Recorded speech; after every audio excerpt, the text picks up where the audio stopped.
AP deputy CM Pawan Kalyan పని రాక్షసుడిగా మారారా అంటే జరుగుతున్న పరిణామాలు చూస్తుంటే నిజమే అని చెప్పాలి. తన శాఖల్లో పట్టు సాధించడంతో పాటుగా తరచూ క్షేత్రస్థాయిలో ఆయన పర్యటిస్తున్నారు. ప్రజల సమస్యలు తెలుసుకోవడమే కాకుండా పలు అభివృద్ధి పనులు కూడా తనిఖీలు చేస్తున్నారు పవన్. సెక్రటేరియట్కు ఏ మంత్రి వెళ్ళని విధంగా ఎక్కువసార్లు వెళ్తున్నారు పవన్. పాలనలో తనదైన కొత్త ట్రెండ్ను సృష్టిస్తున్నారు. రోజుకు 18 గంటలు పనిచేస్తూ పని రాక్షసుడిగా పేరు పొందుతున్నారు. దీనిపై ప్రైమ్ 9 ప్రత్యేక కథనం.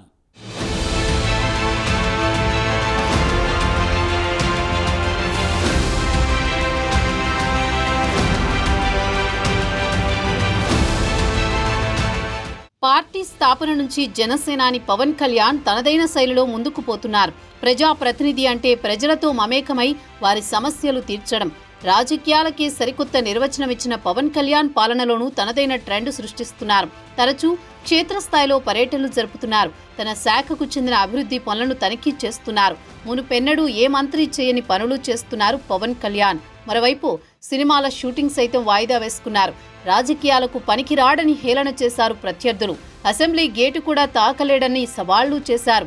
తనపై వస్తున్న విమర్శలను బద్దలు కొడుతూ తాజాగా ఒక మంత్రిగా, నిఖార్సైన ప్రజాప్రతినిధిగా రికార్డులకు ఎక్కుతున్నారు. ఓవైపు అనుమానాలు, మరోవైపు సందేహాలు. అన్నింటికీ మించి సినిమా, రాజకీయాల్లో ఏది కావాలో తేల్చుకోవాలన్న సూటిపోటి మాటల నడుమ రాజకీయ ప్రయాణం అంత తేలికైన విషయం కాదు. మరోవైపు ఎంత చేసినా ఫలితం దక్కని తీరుతో నిరాశకు గురైనప్పటికీ వెనక్కి తగ్గకపోవడం పవన్కు మాత్రమే సాధ్యమవుతుంది.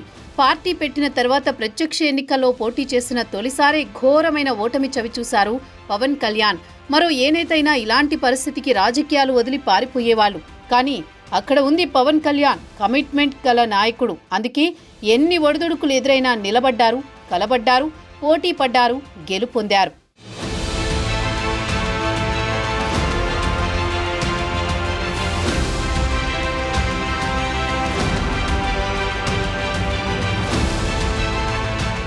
పార్టీని స్థాపించడం, కొనసాగించడం ఒక ఎత్తైతే అధికారంలోకి వచ్చిన తర్వాత ప్రజాపక్షాన పాలన చేయడం మరో ఎత్తు.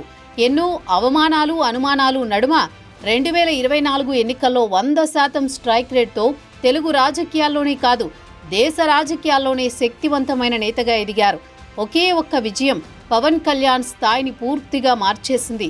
అంతటి అపూర్వ విజయాన్ని సాధించిన వేళ సైతం గాలివాటు గెలుపుకు చేసే వ్యాఖ్యల్ని పెద్దగా పట్టించుకోకుండా తాను చేయాలనుకున్నది చేసుకుంటూ పోతున్నారు పవన్ కళ్యాణ్.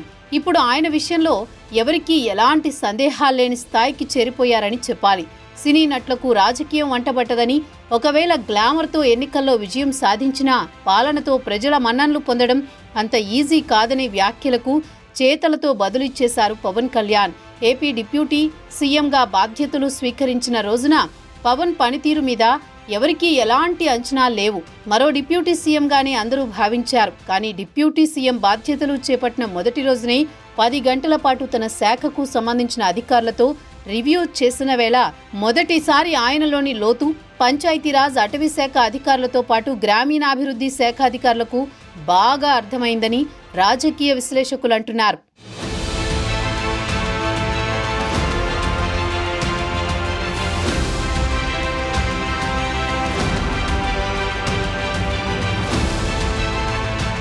కాకినాడ పోర్టులో రేషన్ బియ్యం దొంగ రవాణా షిప్ను పట్టుకోవడంతో దేశవ్యాప్తంగా పవన్ కళ్యాణ్ పేరు మారుమ్రోగింది. గతంలో ఏ ప్రజా ప్రతినిధి ఇలా ఒక చేసిన దాఖలాలు లేవు. మంత్రి అంటే ఏసీ రూంలో కూర్చుని అధికారులకు ఆదేశాలు జారీ చేయడం అనుకునే స్థాయి నుంచి ప్రజాక్షేత్రంలో తిరిగి ప్రజల సమస్యలు తెలుసుకోవడం కూడా మంత్రి విధి, బాధ్యత అనే విషయాన్ని నిరూపించిన నేత పవన్ కళ్యాణ్. మాటలతోనే కాదు, చేతలతోనూ చేసి చూపించిన నేత పవన్ కళ్యాణ్. తన ఆఫీస్కు అవసరమైన ఫర్నిచర్ను తన సొంత డబ్బులతో ఖర్చు చేసి ఏర్పాటు చేసుకోవడం ద్వారా వేలెత్తి చూపించేందుకు పవన్ ఎవరికీ అవకాశం ఇవ్వరన్న మాట స్పష్టమైంది. మరోవైపు మన్యంలో కాలినడకన పర్యటించి చరిత్ర సృష్టించారు.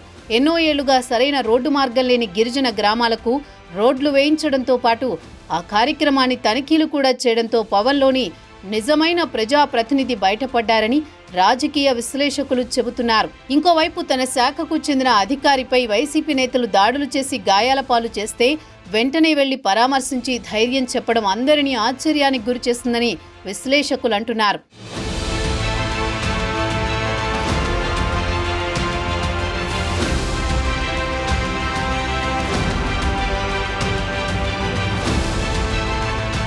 గతంలో చంద్రబాబుకు పని రాక్షసుడు అని పేరుండేది. ఇప్పుడు అంతకు మించి పని రాక్షసుడిగా పవన్ కళ్యాణ్ ముద్రపడ్డారు. రోజుకు 18 గంటలు పనిచేస్తూ ఎప్పటికప్పుడు తన శాఖల మీదే కాకుండా ఒక డిప్యూటీ సీఎంగా రాష్ట్రంలోని అన్ని రంగాలను గమనిస్తూ తగిన సూచనలు చేస్తున్నారు. తన చేతికి పాలనా అధికారం వస్తే తానెలా వ్యవహరిస్తానన్న విషయాన్ని చేతలతో చూపిన వ్యక్తి పవన్ కళ్యాణ్. వరదలు పోటెత్తిన వేళలో మిగిలిన రాజకీయ నేతలకు భిన్నంగా వ్యవహరిస్తూ తాను పనిచేస్తూ అధికారుల చేత పనిచేయించడం మొదలు తన శాఖకు చెందిన పనుల్ని పరుగులు పెట్టించే విషయంలో ప్రగతిని సాధించారని చెప్పాలి. ఈ కొద్ది కాలంలో తన చేతులతో తనకు కొత్త పేరును తెచ్చుకున్నారు. ఇప్పుడు అధికారులు మొదలుకుని ఆయనతో కలిసి పనిచేసే వారి నోటి నుంచి తరచూ వస్తున్న మాట ఆయన పని రాక్షసుడని. మరోవైపు తేడా జరిగితే తోలు తీస్తానన్న మాట చెప్పడం ఒక్క పవన్ కళ్యాణ్కు మాత్రమే చెల్లిందని విశ్లేషకులు అంటున్నారు. ఏతావాత 2024 తెలుగు రాజకీయాలతో పాటు జాతీయ రాజకీయాలు సైతం పవన్ చుట్టూ తిరగడమే కాదు, ఆయనకు సరికొత్త ఇమేజ్ను తీసుకొచ్చిందని చెప్పొచ్చు. నిజాయితీ పరుల చేతికి పాలనా అధికారం వస్తే ప్రజల బతుకుల్లోనూ మార్పు వస్తుందని పవన్ కళ్యాణ్తో నిరూపితమవుతుంది. రాబోయే సంవత్సరంలో ఇంకా ఎన్ని ఇలాంటి కార్యక్రమాలు పవన్ కళ్యాణ్ నుంచి చూస్తామో వేచి చూద్దాం.